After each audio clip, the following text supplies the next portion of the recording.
Inicia en la Ciudad de México la séptima ronda de renegociaciones del Telecán. El rector de la UNAM, Enrique Graue, exige a las autoridades esclarecer la violencia en CEU. La universidad, desde hace años, no había sufrido actos de violencia entre grupos del narcomenudeo y es muy doloroso que lo hayamos vuelto a experimentar. Conmemora el presidente Enrique Peña Nieto el Día de la Bandera. Celebremos nuestro lábaro patrio con el orgullo de nuestras raíces milenarias. La Secretaría de Educación Pública distribuirá libros de texto gratuito a mexicanos que viven en el exterior. Detienen a policías de Jalisco por la desaparición de 3 italianos. La película mexicana Museo gana el Oso de Plata en la Berlinale. La Asociación Nacional de Rifle en los Estados Unidos rechaza las propuestas para endurecer la regulación del uso de armas.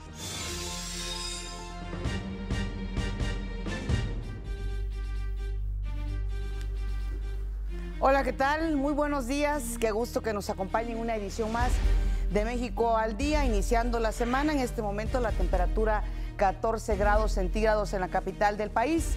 Desde aquí, como siempre, un saludo muy afectuoso a quienes nos están viendo también en el interior de la República Mexicana. Saludo con gusto, como cada mañana, a mi compañero Omar Cepeda. Omar. El gusto es mío, Pati. Muy buenos días. Es un placer saludarte a ti y a todos ustedes quienes nos ven iniciar una nueva semana con ustedes este lunes 26 de febrero. Cercanos ya a terminar este segundo mes del año del 2018. Son las 6:31. Saludo con mucho gusto a Miguel González, quien se encuentra en la lengua de señas mexicana y nos permite comunicarnos también con ustedes. Acompáñenos, su informativo. Le tenemos la noticia al día. La UNAM fijó su postura por los 2 hechos de violencia registrados la semana pasada en sus instalaciones. El rector de la Universidad Nacional Autónoma de México, Enrique Graue, exigió una investigación exhaustiva a las autoridades para esclarecer el incidente ocurrido la tarde del viernes en Ciudad Universitaria, donde 2 presuntos narcomenudistas fueron atacados con arma de fuego dentro del campus y murieron más tarde en un hospital. La universidad, desde hace años, no había sufrido actos de violencia entre grupos del narcomenudeo y es muy doloroso que lo hayamos vuelto a experimentar. Como rector, asumo toda la responsabilidad por el efecto colateral de las medidas adoptadas.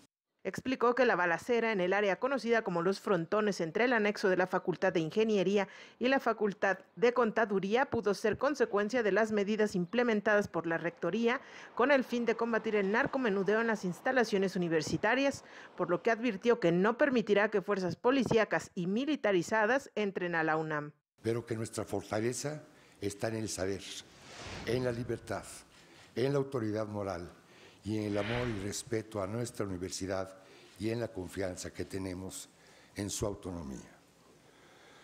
Continuaremos actuando con apego estricto a la legalidad, cuidando de la seguridad de nuestras instalaciones, mejorando nuestra capacidad de disuasión y vigilancia y denunciando a los delincuentes, evitando, hasta donde sea posible, la incorporación de toda violencia que pudiera acarrear. Graue Vigers dijo que los hombres que murieron tras el altercado fueron plenamente identificados como ajenos a la UNAM y pidió a la comunidad universitaria su solidaridad para denunciar todo evento que se presuma sospechoso. Que estemos atentos a los eventos que en los meses por venir puedan acontecer y que ante ellos actuemos con decisión, con prudencia y anteponiendo siempre los intereses de nuestra universidad. El rector de la máxima casa de estudios se pronunció por no permitir hechos de violencia como el ocurrido el viernes en Ciudad Universitaria y por las heridas por arma de fuego a una funcionaria de la FES Acatlán al salir del estacionamiento el pasado jueves 22 de febrero, ya que estas acciones laceran la tranquilidad de la universidad. No por ello podemos aceptarla o dejar de indignarnos ante esta lacerante realidad. Pero cuando ésta se presenta en espacios educativos, donde converge una comunidad cuya esencia es la libertad, la superación, el estudio y el conocimiento, los hechos violentos se convierten en algo indignante. Para México al Día, Jacqueline López Zárate. Bueno, pues daremos seguimiento a qué es lo que sucede en estas acciones que sin duda preocupan a todos, tomando en cuenta que la UNAM es considerada nuestra máxima casa de estudios y una de las principales casas de estudios de América Latina. Siempre está encabezando los primeros lugares en cuanto a excelencia académica. En otros asuntos, este domingo comenzó la 7ª ronda de negociaciones para la modernización del Tratado de Libre Comercio de América del Norte y concluirá el 5 de marzo en la Ciudad de México.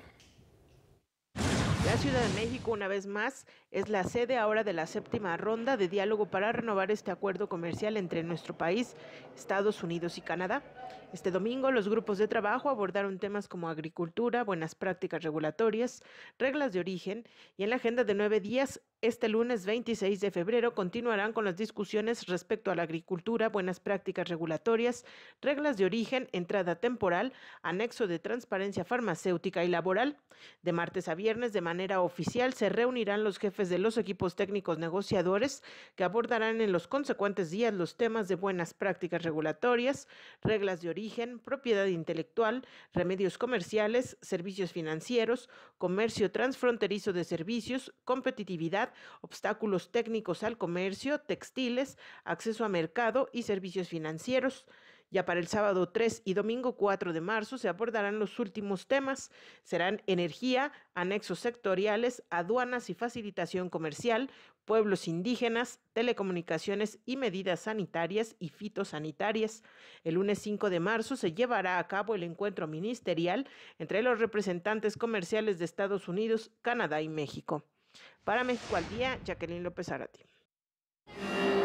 Como sabemos, México y Canadá han caminado conjuntamente en estas renegociaciones del Telecán. Precisamente, ¿cómo llega Canadá a esta 7ª ronda de renegociaciones del Telecán aquí en la Ciudad de México? Esto nos explica nuestro compañero Gabriel Ramírez. Para Canadá, el optimismo alcanzado en la pasada ronda de Montreal se transformó en una postura más reservada sobre el desenlace de las negociaciones del TLC, debido a la inflexibilidad de Estados Unidos en temas que considera clave. Sabemos que podemos trabajar hacia un acuerdo, pero también sabemos que no seremos presionados para aceptar cualquier viejo acuerdo. Para Canadá, sería mejor no tener ningún tratado que lograr un mal acuerdo. En eso seré firme. Eso es lo que los canadienses están esperando de mí.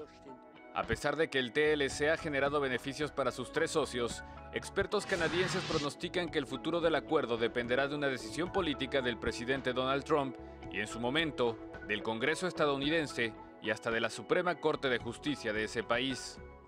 Es una decisión muy política. Vamos a ver cómo va a jugar Trump en el escenario público de Estados Unidos y lo que los estadounidenses piensan al respecto. México y Canadá no podemos influir mucho. Ellos deben llegar a las conclusiones correctas por ellos mismos, pero podemos ayudarlos en el camino. Ante este panorama, en Canadá la opinión pública ha comenzado a pedir al gobierno tener listo un plan B y estrechar sus relaciones comerciales con México. Tenemos algunos retos, pero pienso que tenemos tremendas posibilidades y México y Canadá todavía tienen excelentes relaciones, pase lo que pase con el Telecán. Queremos estar con los mexicanos y somos solidarios con ellos. Además, ahora tenemos muchos negocios en curso. Eso es bueno. Para Canadá, los temas sensibles de la renegociación del TLC son la modificación de las reglas de origen en el sector automotriz, el futuro del panel de controversias y la polémica cláusula de revisión periódica del acuerdo con posibilidad de cancelarlo. Desde Canadá para México al Día, Gabriel Ramírez Pérez. Y también le tendremos todos los detalles de esta 7ª renegociación. En otros asuntos, el Instituto Nacional de Transparencia, Acceso a la Información y Protección de Datos Personales, el INAI, otorgó el Premio a la Innovación en Transparencia 2017 al portal del programa Escuelas al 100 de la Secretaría de Educación Pública.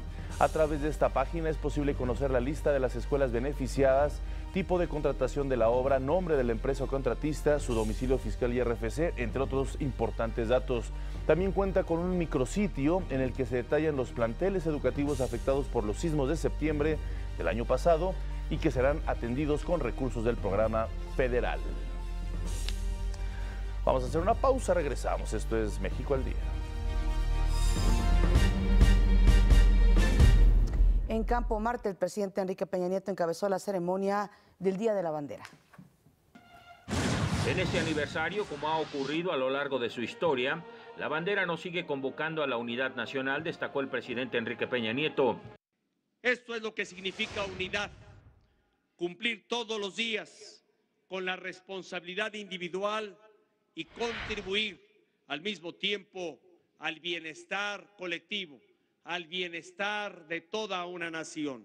Al encabezar la ceremonia conmemorativa del Día de la Bandera, el presidente señaló que en el lábaro patrio están plasmados los valores y aspiraciones de todos los mexicanos. Celebremos nuestra enseña tricolor, nuestra bandera, con el inmenso orgullo de ser mexicanos. Celebremos nuestro lábaro patrio con el orgullo de nuestras raíces milenarias, de nuestra historia luminosa y de nuestra enorme riqueza cultural. Celebremos que estamos construyendo entre todos un mejor país para los mexicanos de hoy y de mañana. Los representantes del Poder Legislativo aprovecharon para hablar del actual proceso electoral. Nuestra generación debe estar alerta. No debemos asumir, como se hizo en otros países, que la estabilidad, el crecimiento económico y las libertades que hoy gozamos van a estar ahí por siempre. Lo que hemos logrado con trabajo y esfuerzo está en riesgo por visiones populistas, y los populistas no solo están en la izquierda, también están en la derecha. En el actual contexto político electoral, en que por momentos la pasión política nos gana y los excesos verbales nos amenazan, debemos precisamente voltear hacia este símbolo fundamental que siempre termina por recordarnos que bajo de ella todos somos de los mismos, todos somos mexicanos. Luis María Aguilar, presidente de la Suprema Corte de Justicia de la Nación, señaló que la bandera es la representación por excelencia de la soberanía nacional. Al inicio de la ceremonia, la bandera nacional fue izada al revés. Me han informado que ya la bandera monumental la ha retirado porque fue mal colocada, fue mal izada, justamente al revés. Y no importa si están al revés o al derecho, hacia atrás o hacia adelante. La bandera es el símbolo que nos da sentido de identidad, de pertenencia, de orgullo de ser mexicanos. El presidente Peña Nieto abanderó de manera simbólica y tomó protesta a 146 escoltas, de ellas 40 de la Secretaría de Educación Pública y 16 de instituciones civiles. Para México al Día, Gustavo Castillo. Los secretarios de Educación Pública Otto Granado Roldán y de Relaciones Exteriores Luis Videgaray firmaron un convenio para apoyar la educación, fortalecer la identidad y fomentar el uso y práctica del español de las niñas, niños y jóvenes mexicanos que radican en el exterior. Para ello se van a distribuir este año 250,000 libros de texto gratuitos, ya con las adecuaciones al modelo educativo. Además, se montará la exposición Pintando la Educación en instituciones, bibliotecas públicas, centros culturales y comunitarios, museos, entre otros espacios públicos importantes. Todo esto con el apoyo de las representaciones de México en el exterior. Y en el Salón Iberoamericano de la SEP, el secretario de Educación Pública, Otto Granados, entregó 76 títulos de licenciatura en periodismo otorgados a través de la certificación de conocimientos adquiridos. Consideró que las responsabilidades de los medios de comunicación son la credibilidad, transparencia, derechos laborales, ética y vocación de servicio. Además, aseguró que el papel de los medios es fundamental en la construcción de una democracia consolidada y una ciudadanía de alta calidad. Por ello, dijo la importancia del desarrollo político mexicano. El desarrollo político mexicano, en un sentido amplio, será moderno, sustentable, homologable internacionalmente, en la medida en que tenga medios y periodistas más profesionales, con sentido del humor, rigurosos, cultos, creíbles, de más calidad, capaces de rendir cuentas al público y más humildes. Vámonos a otros asuntos. La Fiscalía de Chihuahua incautó 4 ranchos del exgobernador César Duarte en los que se localizaron jabalíes, llamas, búfalos, entre otras especies animales. Con este aseguramiento ya suma más de 40,000 hectáreas la superficie total que ha sido retirada a Duarte por la investigación del delito de enriquecimiento ilícito. Las propiedades aseguradas son El Rebaje, Mesa de Chávez, Agostadero de Moreno número 2 y el rancho de En Medio.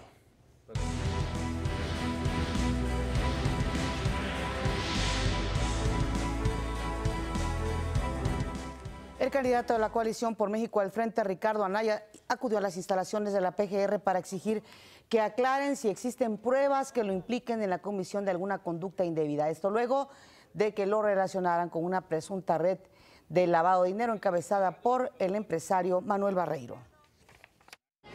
Hemos venido a entregar este documento dirigido al licenciado Alberto Elías Beltrán, encargado de despacho de la Procuraduría General de la República. Les vamos a entregar copia del documento que nos ha sido recibido. Exijo que con la misma rapidez con la que emitieron un boletín de prensa hace 3 días, sin pretexto alguno, informen a los ciudadanos si después de 5 meses de investigación encontraron algún dato de prueba que implique la comisión de alguna conducta indebida. La PGR informó en un comunicado que Ricardo Anaya se presentó en las instalaciones de la Subprocuraduría Especializada en Investigación de Delincuencia Organizada, donde se le invitó públicamente en varias ocasiones a rendir declaración, lo cual fue rechazado por Ricardo Anaya y solo entregó un documento ante la Oficialía de Partes de la Subprocuraduría, mismo que fue sellado de recibido. José Antonio Meade, candidato de la coalición Todos por México, se reunió con mujeres que integran el International Women's Forum, organismo creado para promover el liderazgo femenino en 33 países. Ahí refrendó su compromiso para erradicar la violencia de género. Si nosotros no corregimos eso de raíz, desde la escuela hasta cada uno de los espacios laborales, pues vamos a ver multiplicarse lo que hoy estamos empezando a ver con preocupación, que son alertas de género y violencia de género. Por otra parte, representantes del PRI y del propio candidato se presentaron en el Instituto Nacional Electoral para impugnar el acuerdo que prohíbe los debates durante la etapa de intercampaña. La decisión que tomó el Instituto Nacional Electoral de prohibirlo y de prohibirle a los medios de comunicación que puedan invitar a más de un candidato a las mesas de debate, pues contradice todo el sistema constitucional e internacional que tenemos sobre la libertad de expresión.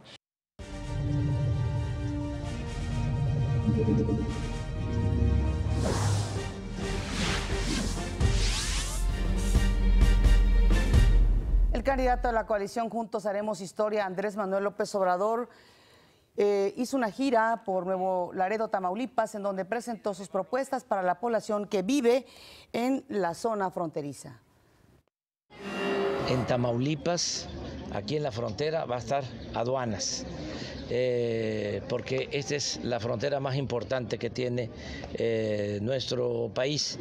Se va a crear una zona libre, una zona franca, y en toda la franja de esta, en toda la zona libre, se va a cobrar el IVA a la mitad. Se va a cobrar el 8% del IVA. Va a bajar el IVA del 16% al 8%. Y va a bajar el impuesto sobre la renta al 20%. Y en toda esta franja, de inmediato, va a aumentar el salario mínimo al doble. Esto lo dijo en el marco de una reunión de la Asamblea de Coordinadores de Morena para fortalecer la defensa del voto.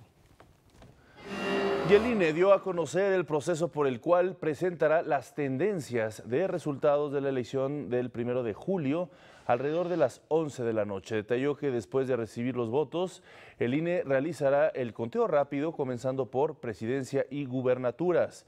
Durante este proceso, los funcionarios de casilla llenarán una hoja de operaciones para registrar los resultados. Posteriormente, se enviarán los resultados asentados en las hojas de operaciones, que serán la base para llenar las actas de escrutinio y cómputo sobre el conteo rápido. El INE indicó que, aparte del conteo rápido, los votos serán revisados de acuerdo a los procesos que marca la ley. Por su parte, el consejero presidente del INE, Lorenzo Córdoba, dijo que el principal objetivo de los funcionarios electorales es demostrar la imparcialidad de los comicios y la estabilidad política del país. Aseguró que el desafío es inédito y que elección tras elección, el apego a la ley es un mandato que han llevado a cabo exitosamente durante un cuarto de siglo. Asimismo, indicó que cada persona que trabaja en el INE tendrá el privilegio de pertenecer a una comunidad de profesionales responsables de organizar la disputa de los poderes públicos. Esto lo dijo al iniciar la preparación de los 6.277 supervisores y 38.000 capacitadores asistentes de cara a los comicios de julio próximo.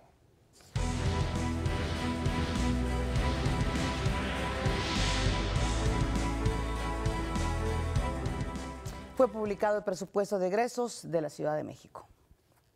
Fueron publicadas en la Gaceta Oficial las reformas de ley que aprobó la Asamblea Legislativa para dar certeza legal al uso de recursos para la reconstrucción de la ciudad que anunció el jefe de gobierno Miguel Ángel Mancera, así como el decreto de presupuesto de egresos para el ejercicio fiscal 2018, el cual tiene la intención de dar garantía y transparencia para que los recursos destinados a las tareas de reconstrucción y apoyo a damnificados se apliquen para ese propósito.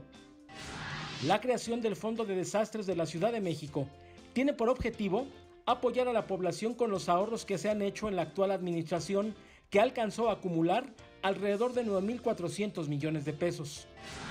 Como parte de las acciones se asignaron 890 millones de pesos del Fondo de Desastres a la Sociedad Hipotecaria Federal, misma que aportó otros 266 millones en apoyos para créditos. Cabe señalar que el decreto de presupuesto de egresos para el ejercicio fiscal 2018 dispone la obligatoriedad para que la Secretaría de Finanzas del Gobierno local tome las consideraciones necesarias para proveer de un seguro de vivienda, entre otras acciones. En las modificaciones aprobadas, se dispusieron que los recursos disponibles se apegarán a los principios de transparencia, rendición de cuentas y buena administración. Además, corresponderá a la Secretaría de Finanzas realizar la asignación de las economías conforme a los planes de acción aprobados por la Comisión de Reconstrucción. Para México al Día, Gilberto Rodríguez Monroy.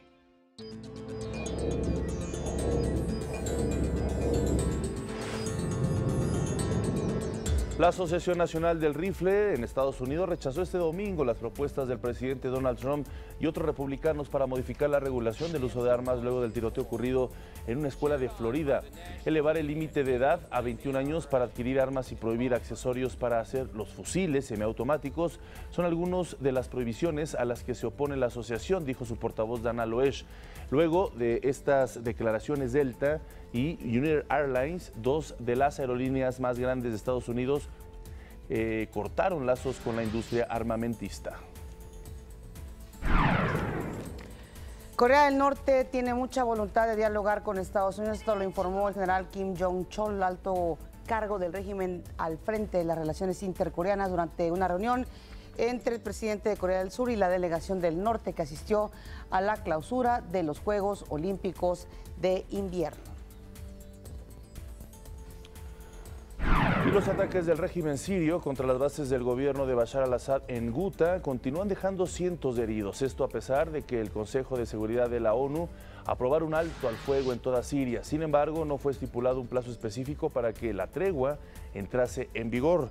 La última semana ha acumulado poco más de 500 víctimas mortales, representando una de las mayores matanzas en 7 años de guerra. Por su parte, el Papa Francisco suplicó este domingo un alto al fuego en Siria para permitir la entrada de ayuda humanitaria, comida, medicamentos y los heridos y enfermos puedan ser evacuados.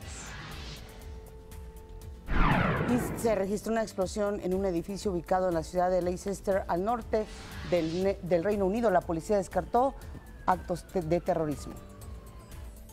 Se hace todo lo que se puede, pero desafortunadamente en este momento hemos confirmado que 4 personas murieron en el incendio y la explosión, y todavía hay 4 que están siendo atendidas en el hospital por lesiones. El Comité Central de China propuso eliminar el límite de 2 mandatos de 5 años que impone la Constitución al presidente y al vicepresidente del país. Esto para permitir que Xi Jinping, jefe de Estado y secretario general del Partido Comunista Chino, permanezca en el poder, que lo convertiría en el mandatario más duradero de los últimos tiempos. A su vez, se anunció que en caso de conseguir eliminar la cláusula se le añadirá otra que subraya la importancia del liderazgo comunista. Es momento de ir a nuestro primer resumen.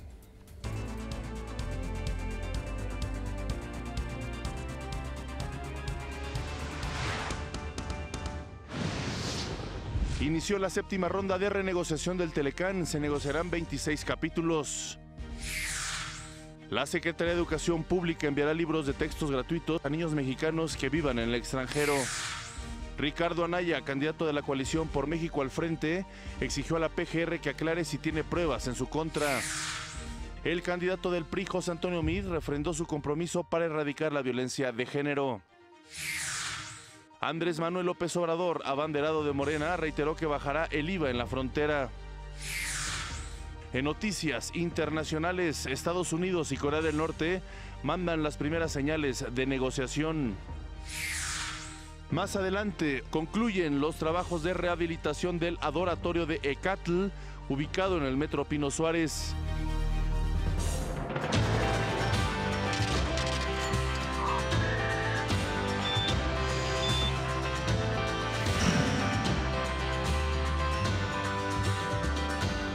Es lunes de orientación vocacional y nos da mucho gusto que esté aquí en el estudio el ingeniero Roberto Carmona. Él es director nacional de energía de la Universidad del Valle de México, con quien vamos a hablar precisamente de uno de las carreras, pues prácticamente de reciente creación. Hablábamos de 4 años de que se introdujo esta carrera de Ingeniería en Energía y Desarrollo Sustentable, muy en los temas actuales, ingeniero. Muy buenos días. Muy buenos días, Pati, muy buenos días. Un placer, muy buenos Gracias, días. Omar, muy buenos días y buenos días al auditorio. Muchas gracias por la invitación. Que, como mencionas, pues sí, es una carrera relativamente joven y que más bien trata de ponerse al día con la situación cambiante que tiene principalmente nuestro país en cuanto a temas energéticos, pero que al final de cuentas es un tema que tiene relevancia ya desde más atrás, pues porque siempre va asociado el tema de la energía con el tema del desarrollo sustentable. ¿Cuál es el perfil de los estudiantes que ustedes visualizan es el idóneo? Mira, al final de cuentas esta es una ingeniería. Entonces, siempre para una ingeniería uno tiene que tener un gusto por las ciencias básicas, ¿no? Eso es imprescindible. No podemos brincarnos la parte de las matemáticas, del cálculo, de la física, de la química, pero también tiene que tener un componente innovador, porque son temas que requieren de soluciones frescas, soluciones inteligentes, que permitan que mantengamos ciertos estilos de vida a los que ya estamos acostumbrados como sociedades y que además necesitamos llevar todavía más allá. Claro. Porque siempre va asociado un crecimiento económico con una demanda de energía, ¿no? Entonces necesitamos gente que esté dispuesta a pensar a lo mejor fuera de la caja para resolver estos requisitos, estas necesidades que surgen de tener de necesitar un país cada vez más competitivo, pero que además esté muy consciente de su entorno y de los procesos ambientales que lo rodean. Ingeniero, hay como cierta reticencia, ¿no?, en el caso de las ingenierías, aunque sabemos que nuestro país pues es un país que se caracteriza por preparar jóvenes muy bien en las carreras de ingeniería. Esa reticencia se ve también en el caso de las mujeres a meterse a este tipo de carreras que implican tener un conocimiento, un gusto por las ciencias básicas. Sí, es todo un reto. Y creo que es además un reto histórico que posiblemente parta de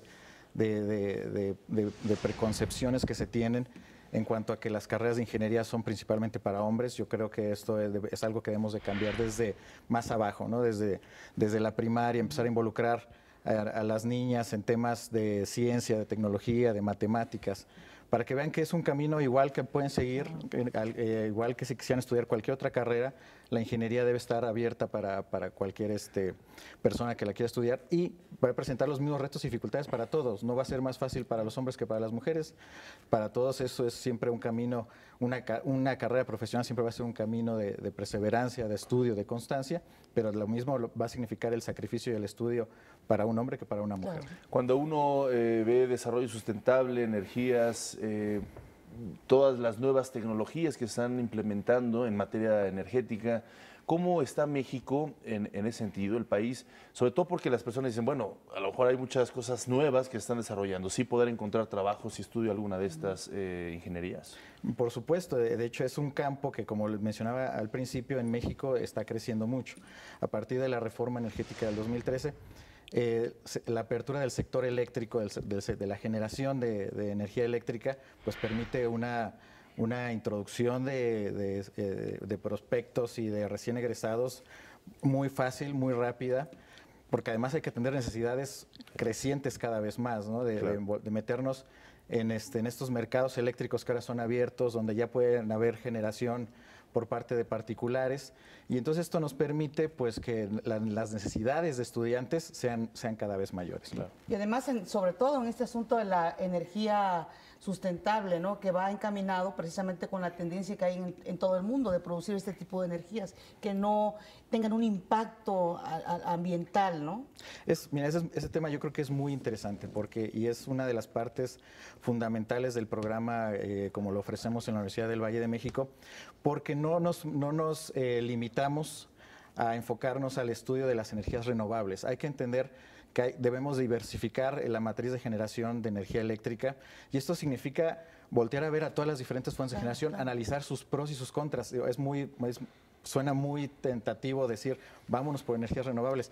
Bueno, pero espérate, hay que ver qué hay detrás, cómo lo integramos al Sistema Nacional de Energía, las intermitencias que ofrecen las energías renovables, y que también ver que hay energías convencionales que con tecnología las podemos hacer menos sucias, ¿no? Claro. Adaptar el tipo de energía que ya tenemos, ¿no? Así es. Y digo, vivimos en un país en donde tenemos la mayoría de recursos como para tener energía eólica, energía solar, energía del mar, energía las hidroeléctricas. Entonces la verdad es que tenemos la ventaja de poder tener un portafolio muy diversificado, ¿no? Incluyendo la energía nuclear. Finalmente, para los jóvenes que nos están estudiando, tienen esta inquietud, ¿qué oportunidades, qué áreas de estudio les ofrecen, pero en el extranjero? ¿Hay esas alternativas?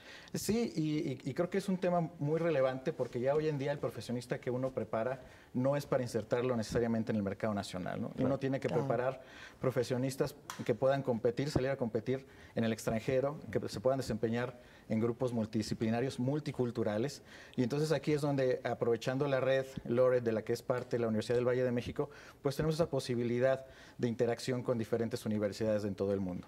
Claro. La página, ingeniero, donde los jóvenes se pueden informar sobre esta carrera.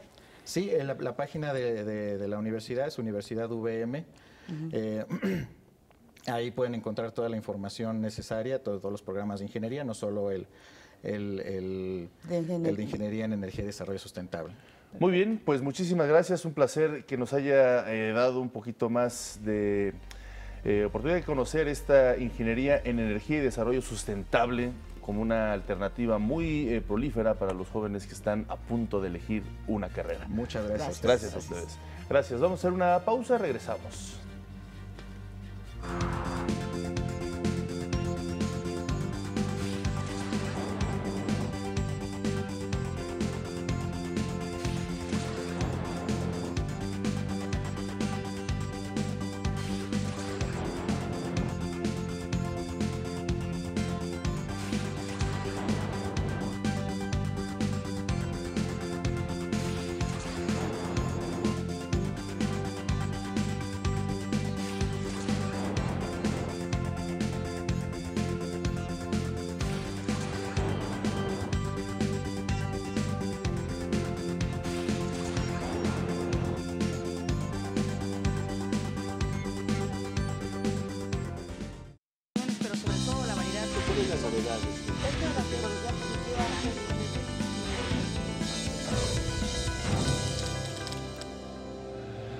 Y esta mañana nos acompaña en el estudio Marisol Gil. Ella es médica, educadora en diabetes y también es integrante del Consejo Científico de CLIA.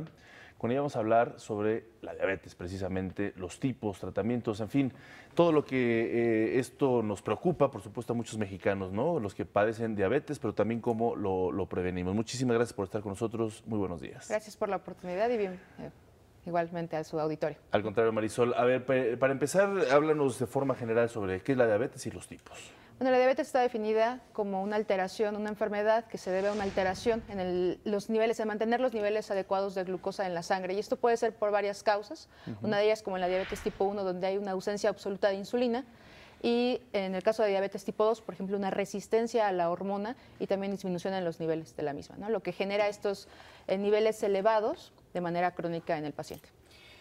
Marisol, sabemos que hay estudios científicos que han revelado que los mexicanos genéticamente tenemos la predisposición a sufrir diabetes. En este sentido, pues es un problema de salud pública muy importante. ¿Tarde o temprano podemos desarrollar estas enfermedades? Sí, o sea, como bien lo dices, somos una raza que estamos predispuestos, pero son varios factores los que están participando. En el caso de la diabetes tipo 1 no es prevenible y esto de la alimentación y el ejercicio realmente no va a ser ninguno. Esto es una autoinmunidad y bueno, es un mecanismo diferente.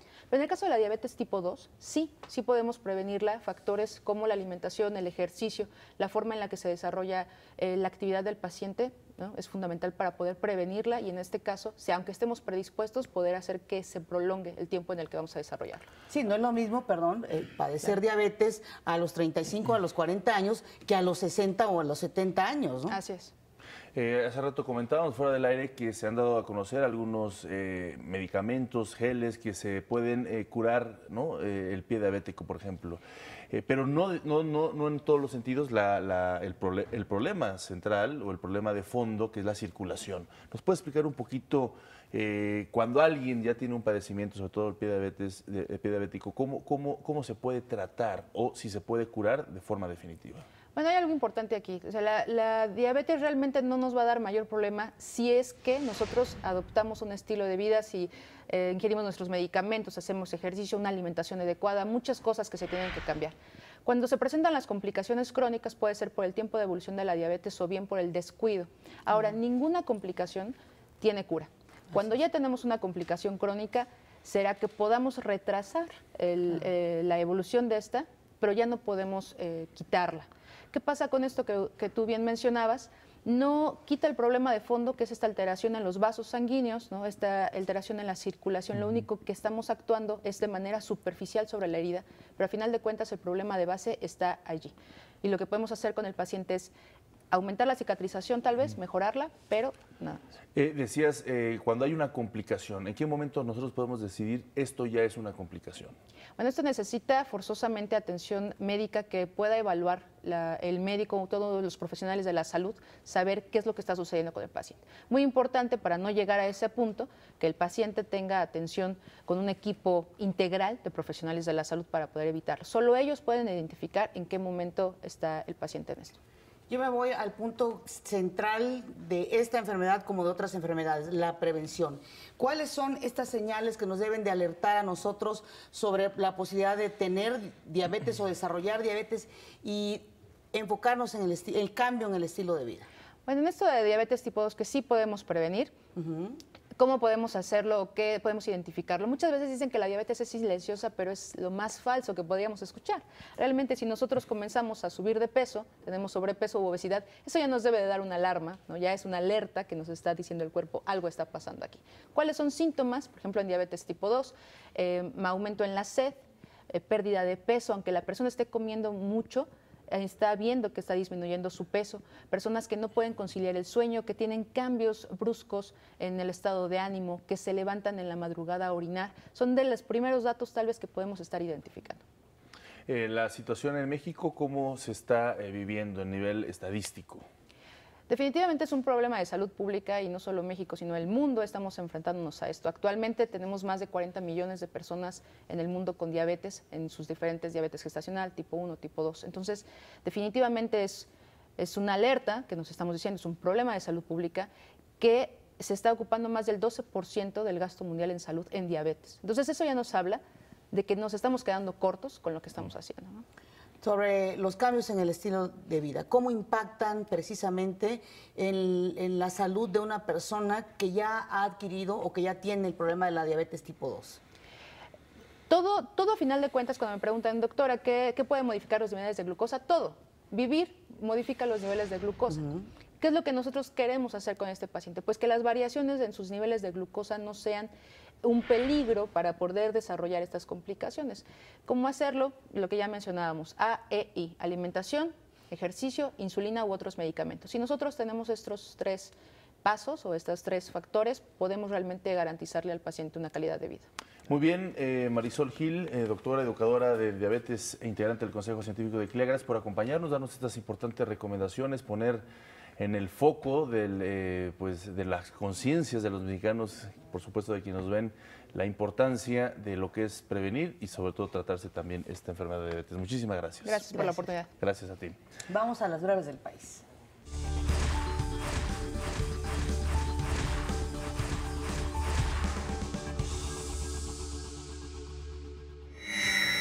Este fin de semana, 130,000 estudiantes presentaron el primer concurso de ingreso para el ciclo 2018-2019 a las 122 carreras que ofrece la Universidad Nacional Autónoma de México. Los resultados del concurso de selección se podrán consultar a partir del 22 de marzo en la página de internet de la Dirección General de Administración Escolar. Hoy se llevará a cabo la primera audiencia en relación al caso del menor de 12 años involucrado en el choque de un automóvil en la delegación Tláhuac, en el que murieron 5 jóvenes. El Procurador General de Justicia Capitalina, Edmundo Garrido, informó que también se abrió una carpeta de investigación en contra de los padres del menor de 12 años por el delito de violencia familiar. La Secretaría de Comunicaciones y Transportes ordenó la suspensión de operaciones de la naviera Barcos Caribe debido a que carece de seguros y certificaciones vigentes. Esto luego de la explosión en un ferry la semana pasada que dejó 126 personas heridas. En Jalisco, 4 policías de Tecalitlán fueron arrestados por presuntamente estar involucrados en la desaparición forzada de 3 ciudadanos italianos, ocurrida el pasado 31 de enero. Los elementos municipales confesaron haber entregado a los desaparecidos a miembros de un cártel.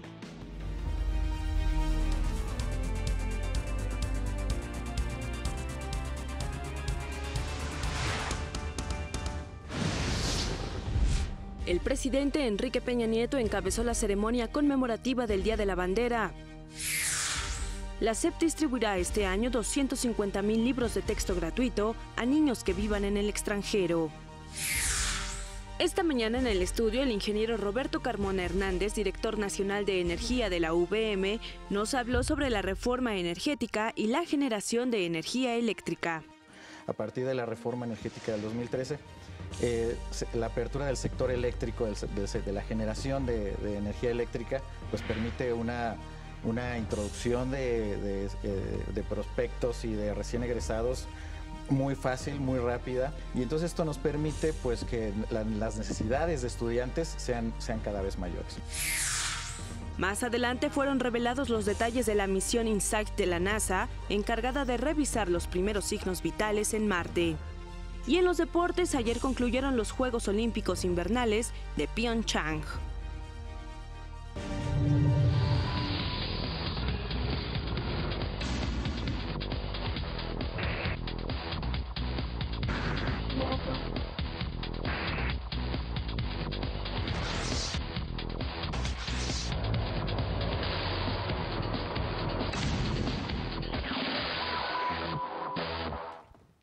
Muy buenos días, siempre es un gusto saludarlos, sobre todo cuando es inicio de semana y tenemos toda la información.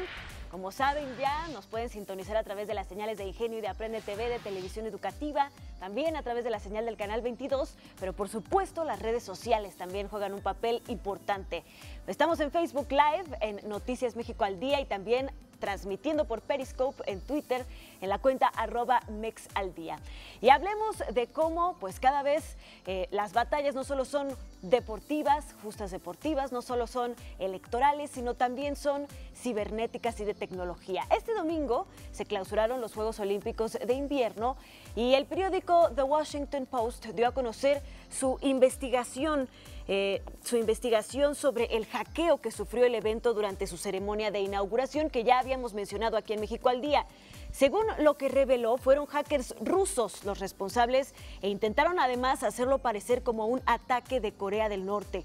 Oficiales de la inteligencia de Estados Unidos revelaron que la inteligencia rusa pudo tener acceso a 300 computadoras, hackearon routers y también distribuyeron malware, también tumbaron el servicio de internet inalámbrico. Lo anterior, dijeron, pareciera una represalia por la prohibición que enfrentaron los atletas rusos de participar en los Juegos tras revelarse un dopaje sistemático de los representantes de ese país en esta justa deportiva. Para el ataque utilizaron direcciones de IP de Corea del Norte, esto para desviar la atención, y lograron tirar la página del evento y, como les mencionaba, también deshabilitar los servicios de internet inalámbrico. Esto pues nos da una idea de que también en este campo se tienen que hacer diferentes estrategias y proteger la seguridad, ya que esto se trató de una justa deportiva. Sin embargo, pues hay otros eventos de importancia mucho mayor y que por supuesto también tienen información vital para las naciones. La tecnología podría revivir a la región catalana de la crisis económica en la que se ha visto envuelta por la desestabilidad política causada por el movimiento independentista en los últimos meses.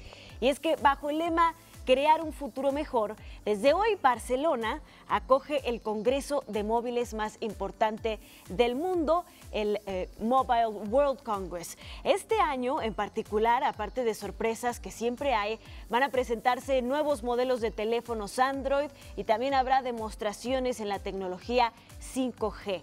Y es que pues Barcelona también pretende ser pues la sede de uno de los laboratorios de 5G más grandes del mundo y de Europa.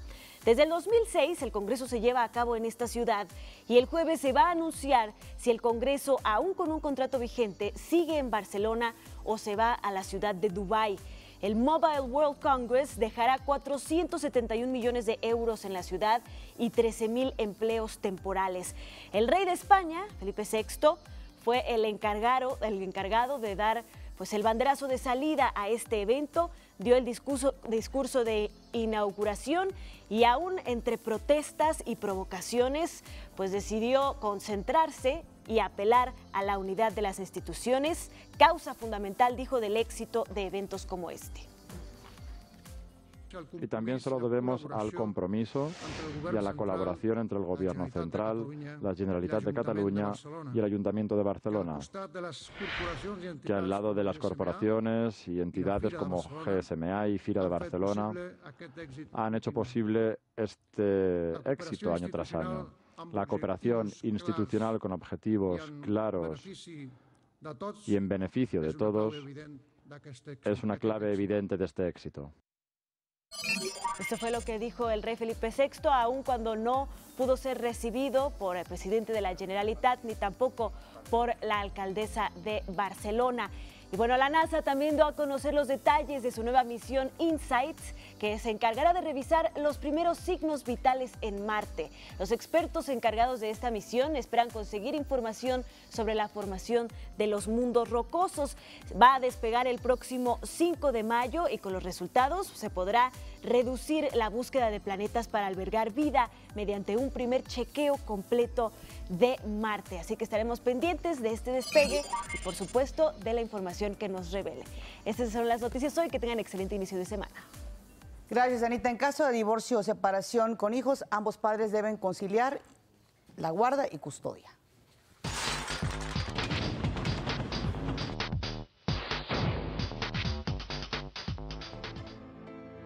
En caso de divorcio o separación con hijos, ambos padres deben conciliar la guardia y custodia de los menores. De acuerdo al artículo 282, fracción 5 del Código Civil de la Ciudad de México, se sugiere la custodia compartida, entendida esta como el escenario en que ambos progenitores comparten el derecho a convivir con sus hijos de manera ilimitada, con la finalidad de que salvo en los casos en que ello sea perjudicial para los menores de edad, ambos progenitores prosigan con la crianza y manutención del hijo. Esa fracción establece el ideal, que los propios padres se pongan de acuerdo en cómo va a ser esa guardia y custodia. Y habla precisamente de la guardia y custodia compartida.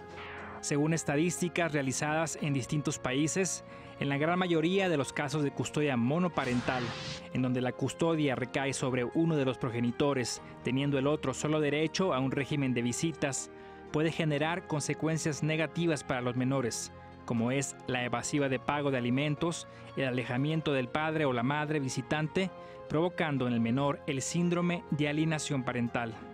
Los momentos que tenemos son tan compactos que hay muchas emociones que se liberan entre nosotros. Ellas se molestan, papá, queremos ir aquí, queremos ir allá, queremos hacer esto. Y les digo, chicas, no hay tiempo de hacer todo esto, ¿no? O sea, no nos da tiempo. Olvidamos los temas relevantes, es la emoción de vernos y el dolor de separarnos. Y es muy importante para que el niño tenga un equilibrio de amor, recibir el amor de papá y recibir el amor de mamá. Y si nada más lo estamos haciendo de un solo lado, entonces eso produce un cierto desequilibrio. Va a empezar a reflejar como diferentes circunstancias en su entorno que no le van a permitir disfrutar o realizar lo que a él le toca y le corresponde a la edad que tiene. La opción a la figura de custodia compartida es reconocida en países como Canadá, Inglaterra, Brasil, Italia y México. Para México al Día, Omar Vera.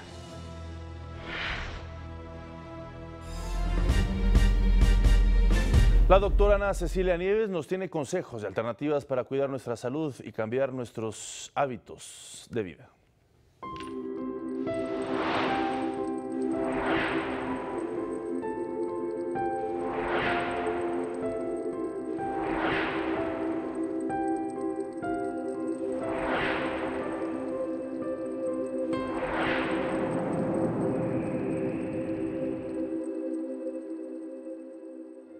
Hola, muy buenos días. Mi nombre es Ana Cecilia. Y si tienes diabetes tipo 2, esto es lo que necesitas saber. La diabetes tipo 2 es una condición, la cual si no es propiamente manejada, lleva problemas de salud muy serios que afectan la longevidad y la calidad de vida. México ocupa el 6º lugar mundial de personas con diabetes.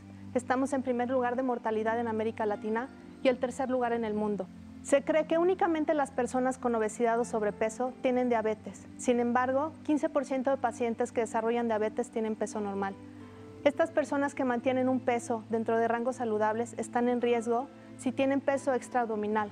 Esto es grasa visceral, localizada en cavidad abdominal profunda, que rodea hígado, intestino y otros órganos. Esta grasa visceral aumenta la presión arterial y los niveles de azúcar en sangre. ¿Cómo saber si tengo exceso de grasa visceral? Mide tu cintura y tu cadera. Divide la medida entre la cintura y entre la medida de la cadera. Si el resultado es de 0.8 mayor, tienes grasa visceral. Si tú crees que tomando los medicamentos que ayudan a bajar los niveles de azúcar es suficiente, esto es falso. Hay que realizar ejercicio para reducir el peso y llevar una dieta saludable que mantenga el nivel de azúcar en sangre estable. Eso sí, hay que limitar el consumo de fruta, ya que aunque es necesaria como parte de una dieta sana y provee de fibra y de vitaminas, también tiene carbohidratos. Los carbohidratos elevan los niveles de glucosa en sangre, así que debes de tener cuidado y limitar su consumo. Si eres diabético, tus necesidades nutricionales son las mismas que cualquier persona. Una dieta sana incluye una porción controlada de mezcla de granos integrales, grasas saludables como aceite de oliva, nueces, frutas y vegetales, proteínas magras y moderadas cantidades de azúcar y sodio. La diferencia es que necesitas poner atención a los carbohidratos que comes, ya que la cantidad de insulina en tu cuerpo y los carbohidratos afectan tus niveles de azúcar en sangre. Los alimentos altos en azúcar no causan diabetes, pero alimentos ricos en azúcar y una dieta alta en calorías lleva a tener sobrepeso y obesidad, que aumentan el riesgo de tener diabetes. Es muy importante estar en control metabólico, ya que la diabetes tiene muchas complicaciones, incluyendo enfermedad cardíaca, enfermedad vascular cerebral, ceguera, cataratas y amputaciones por daño en los nervios y vasos sanguíneos, así como daño renal que lleva a insuficiencia renal. Siempre es un gusto saludarte. Nos vemos la siguiente semana.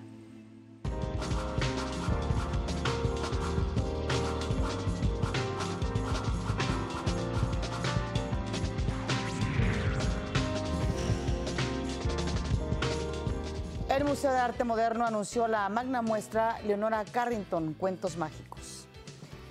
Bueno, pues la exposición va a estar integrada por 200 piezas, algunas inéditas provenientes de México, Estados Unidos y Europa. La retrospectiva, que se va a exhibir del 21 de abril al 23 de septiembre, se inscribe en el homenaje nacional a Carrington, esta pintora que nació en Inglaterra y se nacionalizó mexicana. Se ha venido celebrando el centenario del nacimiento de esta singular creadora que legó al mundo una obra en la que se aprecia su enorme contribución a la plástica moderna. Teníamos muchas ganas de hacer una exposición sobre Leonora Carrington. Nos dimos cuenta de algo aterrador. Es que hacía 25 años, más o menos, que no había habido una exposición en México, una retrospectiva. El Instituto Nacional de Antropología e Historia concluyó los trabajos de rehabilitación integral del adoratorio de Ecatl, el templo prehispánico ubicado en la estación Pino Suárez del metro.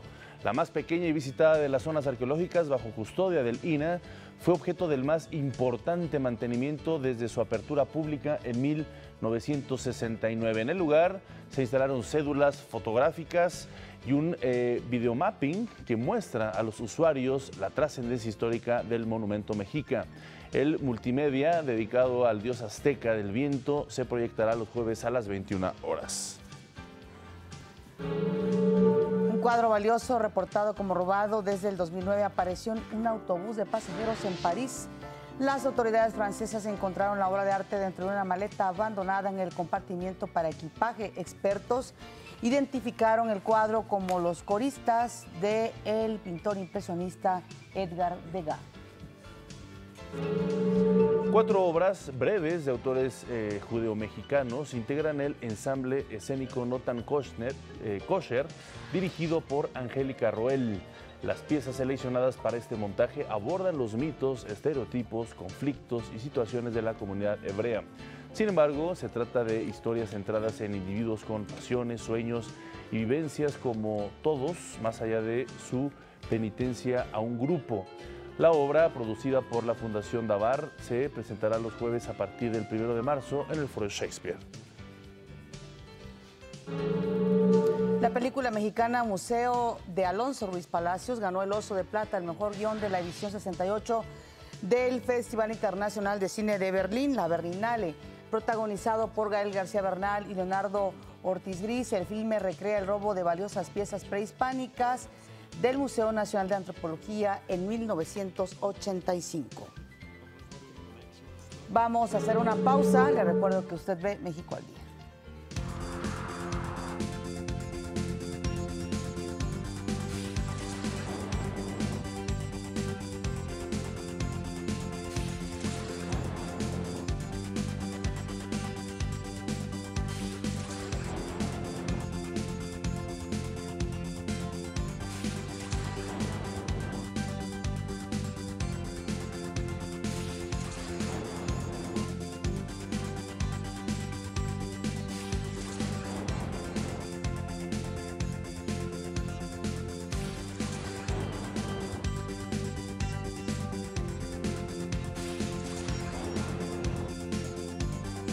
Muy bien, muchísimas gracias. Vamos al resumen.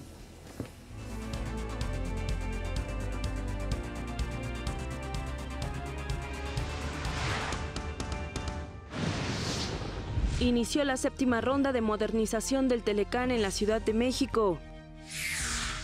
El rector de la UNAM, Enrique Graue, exigió una investigación de los hechos violentos ocurridos el viernes en CEU.